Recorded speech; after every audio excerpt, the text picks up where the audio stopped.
In calisthenics, there are many mistakes that can, at best, slow down our progress, and in the worst cases, completely railroad what we're looking to achieve. I know because I've made many of these mistakes. So today we'll be going through the calisthenics mistakes that you are probably making right now, starting with performing skills outside our level. Let's be honest, the crazy gravity-defying exercises are where we want to get to, and of course, one of the things we want to do when we see a skill is to whip out the bands and try it ourselves. And to be honest, there's a lot of value in understanding where we are now in relation to the skill that we want to learn, and using bands to get our head around what a movement feels like can be incredibly valuable. Where mistakes lie though is in spending way too much time doing this rather than doing this. The foundational movements that not only develop a great base of strength, but can also set ourselves up for success with various other exercises and movements we may wish to learn.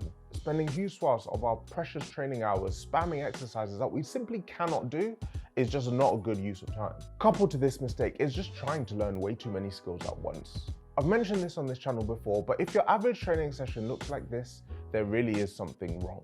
And I'll say it again, there is a great deal to be said for attempting the things that we aspire towards, but our body does have a limit. If you've been struggling with calisthenics for a while, one of the first things I'd invite you to do is to reduce the number of goals that you have at that moment in time. In the 3 years since I've started training calisthenics, I've learned various skills and I'm regularly asked about how I've gone about achieving them. And the honest truth is that I typically work on them one at a time. Maybe only introducing a second skill once I've started to feel more comfortable with the primary skill that I'm working on at that moment. And the idea behind this is centered around specificity, in that by stimulating our CNS to a specific goal, we will see better progress in what we're looking to learn, aka specific adaptation, compared to the diluted and general adaptations that we'll see if we had zero focus. Thinking we have to do every progression under the sun is another mistake that can trip us up. With all of the information that we have at our disposal today, and with all of the knowledge of the exercises that we could do, we can get gains FOMO, the fear of missing out on progress because we didn't do one of the exercises that we saw on YouTube. And so our training sessions could end up looking like this, but the thing is we don't need to do every exercise that we've ever seen in order to progress. Understanding where we're weak and choosing exercises that specifically tackle those limitations is an extremely efficient way for us to select exercises. If I want to learn to handstand push-up, for example, I have all these exercises to choose from, but I might understand that my overhead pressing strength and my shoulder flexion range are where I'm particularly weakest. And so before I work on anything else, it will probably be a good use of time for me to work on these things with exercises like the tuck handstand and chest to wall handstand push-ups as a priority, and then focus on any other progressions during my next phase of training. Tempo is another facet of our training that can get ignored. When I talk about tempo here, I'm just talking generally about the speed at which we do exercises. If you want to learn to muscle up, for example, but all of our pull-ups look like this, we're going to have a problem when it comes to pulling explosively.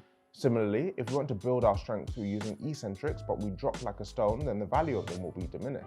Too often, the quality of an exercise is limited because of the lack of focus spent on the amount of time we're taking to actually do it. Don't let this be you. And speaking of time, an area where we as a collective need to spend more of it is in our rest between sets. By its nature, bodyweight training is compound, using various muscles together in a movement, and so the demand on our body is greater.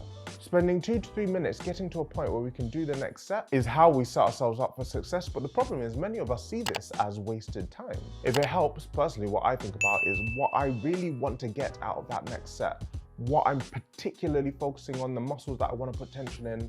I don't look at my phone because all I see there is a distraction that really just gets me out of the zone. And all of this is psyching myself up to get ready to give my absolute all in the next exercise. And while all of this mentality hacking might sound a little bit fluffy, over 2 to 3 years of true focus, you will see the benefit. Poor body awareness is another that strikes even those of us that have been using calisthenics training to our advantage for years. With our bodies acting as the resistance, postural control and proprioceptive awareness is just that much more important. And if we don't control what our body does, our body will make that decision for us, and its decision is often the path of least resistance. This means that at best, muscles we want to work won't get worked, and at worst, develop habits that can contribute to injury. Crowd, by avoiding these common calisthenics mistakes, we can achieve unreal strength gains. And if you want to see what I've managed to learn over the 3 years I've been training in this way, then check out this video right here.